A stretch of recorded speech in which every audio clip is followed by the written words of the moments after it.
42,000 empty seats staring down from concrete rafters. A freezing November wind cutting straight through the wool sweaters at Main Road.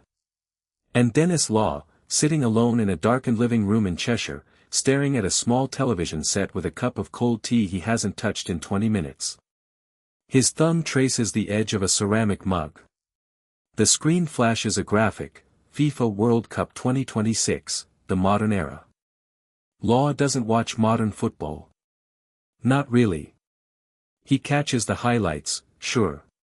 He sees the billion-dollar broadcast packages, the multi-million-pound transfer fees, the sterile stadiums where fans are treated like credit card terminals wearing football shirts. But when he looks at today's game, he doesn't see a sport. He sees a product. A sanitized, corporate-approved revenue stream engineered in Zurich and marketed to teenagers on TikTok. And it makes his stomach turn. Because Denis Law remembers what football used to cost. He remembers when it cost bone, tendon, and dignity. For months, journalists have been asking the legendary Manchester United and Scotland striker a simple question: who broke the game? Who turned the beautiful, chaotic, free-spirited game of his youth into this cold, calculating machine? Everyone expects the usual answers. FIFA executives. Greedy owners. Referees protecting superstars. Instead, Denis Law wrote down a list. 8 names. 8 men who didn't just cross him personally, they each represented a structural fracture in the soul of football. Men who helped drag the sport out of the mud and into the boardroom. Let me be fair for a second. Denis Law wasn't an angel. He was a ruthless, predatory finisher who could leave a defender spinning on a sixpence and complain to the referee about grass being too green if it meant gaining an inch. But Law played for the love of the chaos. These men. They played for control. Here is the exact countdown, number by number, exactly how it happened. To the casual fan watching old black and white reels, Stiles is a caricature. Toothless grin, comb-over blowing in the wind, tackling like a man trying to stop a runaway train with his shins. A beloved teammate. A World Cup winner with England in 1966. A man who hugged Bobby Charlton in the tunnel. But Denis Law didn't see a cuddly teammate on the training ground at Old Trafford. He saw a hazard. In training, Nobby didn't know the word friendly.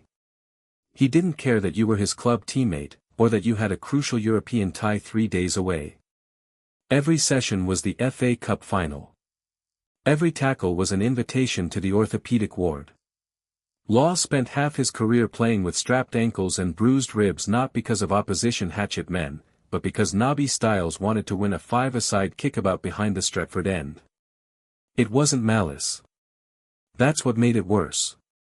It was pure, unfiltered systemic brutality baked into the culture of British football.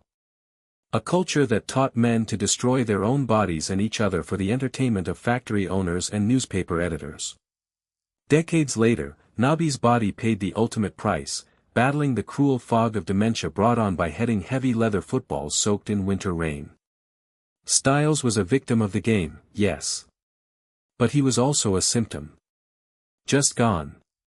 Bye-bye, romantic notions of gentle training sessions.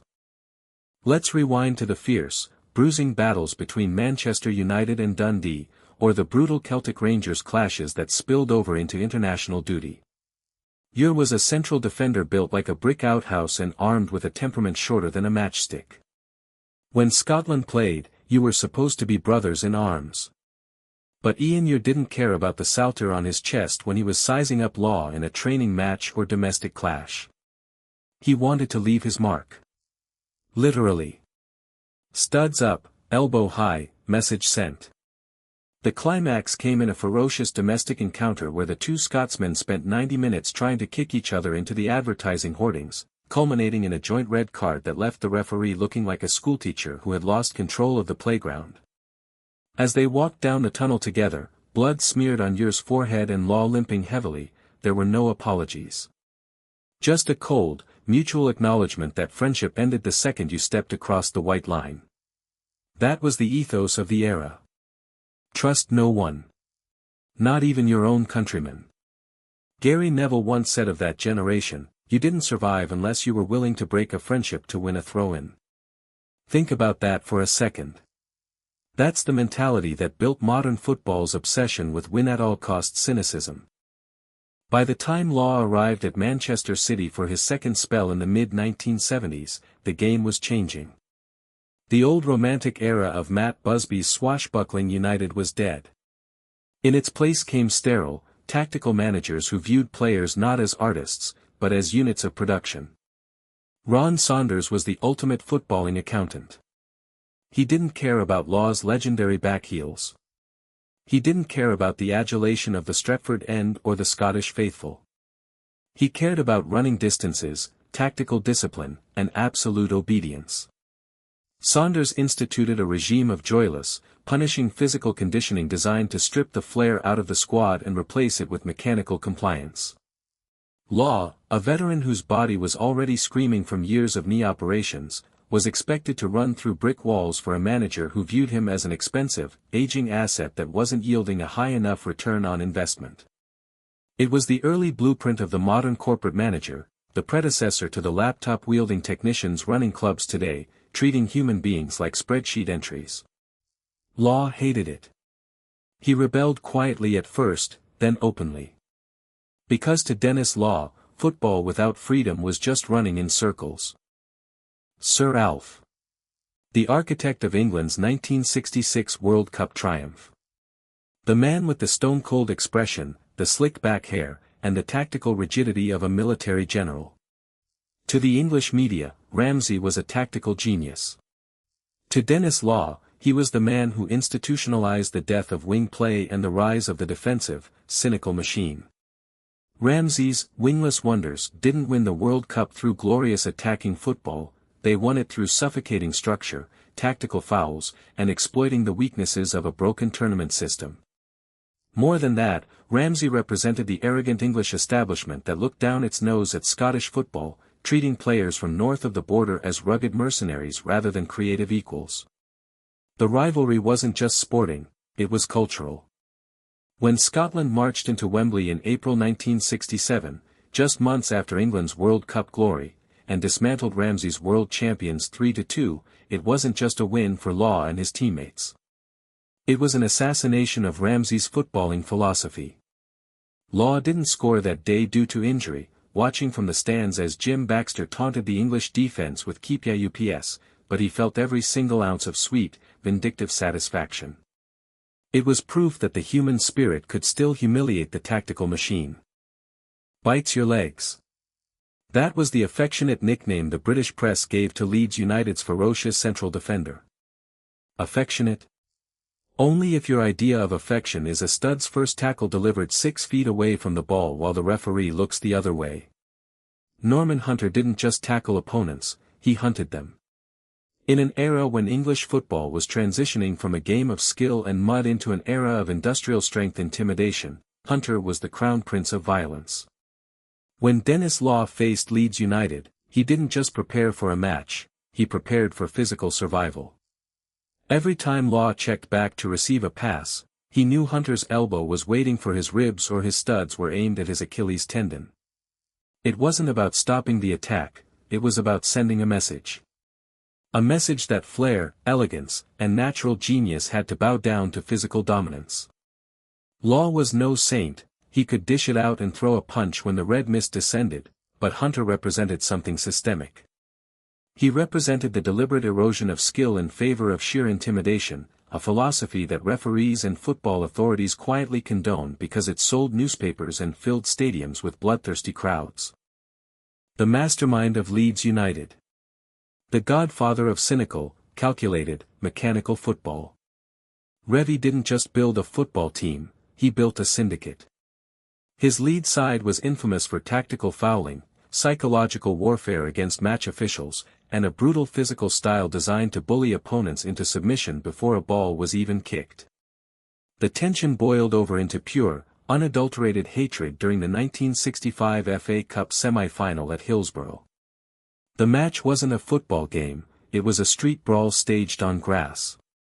Shirts were ripped, punches were thrown, and players hunted each other across the pitch while the referee desperately tried to maintain order in a collapsing system. Revie watched it all from the technical area with his impassive, calculating gaze. He knew exactly what his players were doing. He ordered it. To Denis Law, Don Revie was the ultimate symbol of football's moral decay. Revie proved that you didn't need to play beautiful football to win, you just needed to exploit the rules, intimidate the officials, and break the spirit of the opposition. It was the exact blueprint that modern corporate clubs and cynical national teams use today to grind out results on the global stage. Revie took the soul out of the game and replaced it with a ledger of calculated aggression. Now, wait a second.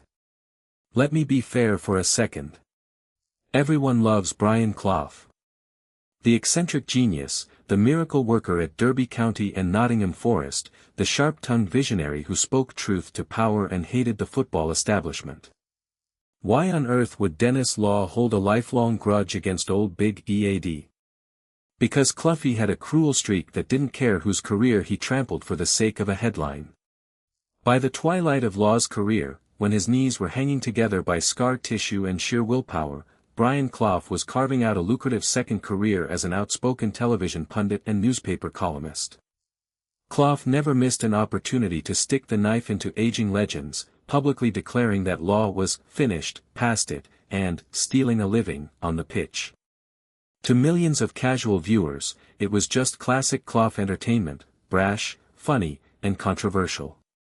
But to Denis Law, sitting at home reading those words while icing his swollen joints after training, it felt like a betrayal. Clough knew what it took to be a player. He knew how brutal the transition was when your body finally gave up on you. Yet, for the sake of ego and media attention, he kicked a legend while he was down, accelerating Law's exit from the game he loved. It was the dawn of the modern punditry culture, where nuance is dead, hot takes rule the airwaves, and former players tear down their peers just to get a reaction on social media or TV ratings. Hold on. Pause the tape. Let that sink in. Sir Matt Busby. The founding father of modern Manchester United. The man who rebuilt the club from the ashes of Munich, who discovered Denis Law, nurtured him, and made him a global icon. How could Denis Law hold a grudge against the legendary Matt Busby? Because absolute loyalty is a one-way street in football, and Busby proved it when the ledgers were balanced against human dignity. It happened during a bitter contract dispute in the late 1960s. Law, who was carrying Manchester United's goal-scoring burden almost single-handedly while playing on ruined knees, asked for a modest pay increase that reflected his status as a Ballon d'Or winner and European champion. Instead of a quiet, respectful conversation behind closed doors, Busby, acting as general manager by that point, publicly humiliated Law in the press, painting him as a greedy mercenary who cared more about banknotes than the red shirt. The media pounced. Fans turned. The sacred bond between player and manager was shredded in public view for the sake of board control. Years later, Law found out the truth.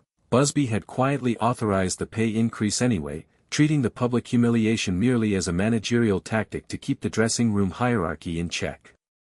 To Busby, Law wasn't a son or a loyal soldier, he was an asset to be managed, controlled, and squeezed until the very last drop. It was the ultimate boardroom betrayal. The year is 1973. Manchester United is a declining empire, sliding toward relegation. Tommy, the Docherty has taken over as manager, tasked with a brutal clear-out of the old guard. Denis Law was on holiday with his family, relaxing in the sun, believing he still had a year left on his contract to help the club he loved escape the relegation zone. He didn't get a phone call from the manager.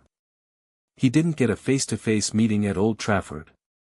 He found out he had been given a free transfer out of Manchester United by watching the BBC lunchtime news report on a hotel television set thousands of miles away from home.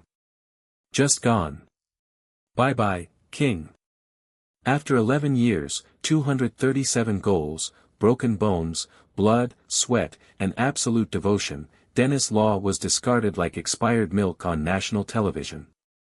Docherty hadn't even had the basic human decency to pick up the telephone. It was cowardly. It was ruthless. And it was the ultimate proof of how football treats its legends once their utility expires. Which sets the stage for the most heartbreaking moment in football history. April 1974. Law is now playing for crosstown rivals Manchester City. Fate, in its most cruel, poetic script, pits City against Manchester United at Old Trafford on the final day of the season. United need a win to escape relegation, City are just playing out the string. Late in the match, a cross comes flashing into the penalty box. Law doesn't even look. Pure instinct takes over. He leaps into the air and hits a spinning back heel. The ball bullets past the goalkeeper and into the back of the net. It is a masterpiece. But there is no roar of celebration. There is no knee slide in front of the Stretford end. Law lands on the turf, looks up at the scoreboard, and watches the despair wash over the United supporters who had worshipped him for a decade. He drops his head, raises his hand in a silent apology, and immediately signals to the manager to substitute him off the pitch. He walks down the tunnel with his head bowed, never to play top-flight football again. That goal didn't relegate United, results elsewhere sealed their fate anyway, but it sealed Law's emotional exit from the game. It was the visual embodiment of his entire list, a sport that forced you to destroy the things you love just to survive. Yet, despite the betrayals, the injuries, the media sharks, and the boardroom cowards, Denis Law never let bitterness steal his love for the actual game played on the grass. He walked away with his dignity intact, proving that while institutions can rot from the head down, the spirit of football belongs to the people who play it, not the men who count the money. What is your verdict on Law's list? Did he go too far with Busby and Clough, or were they right to treat him like business? Drop your take in the comments right now. I read every single one. A like genuinely helps more than you'd think. And subscribe if you want more deep dive exposes into the dark history of the beautiful game. This won't be the last one, trust me. Football at this scale is never just a tournament. It's a moment in time.